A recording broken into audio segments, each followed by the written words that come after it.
Hello guys, આજે અમારે સવારમાં પાણી વાળવું પડ્યું. તમે જોઈ શકો છો તાજા પાણી ચાલુ છે કપાસમાં. આજે સવારમાં પાણી ચાલુ કરી દીધું. 20 મિનિટ એક નાખો ફૂકે અમારે. આજે देखो हमारो यहाँ लोकेशन देखो, यहाँ देखो कितना बढ़िया लोकेशन है। अभी लोकेशन तो ऐसा लग रहा है कि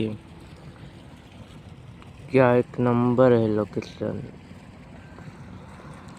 सामने बिल्डिंग है, सिटी बन रही, इसमें लोग रहने वाले आएंगे।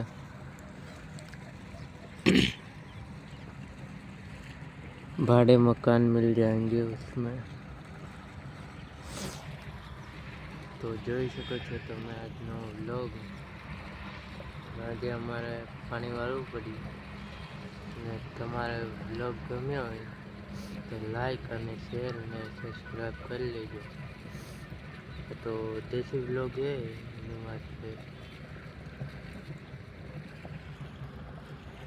Bye bye, good bye.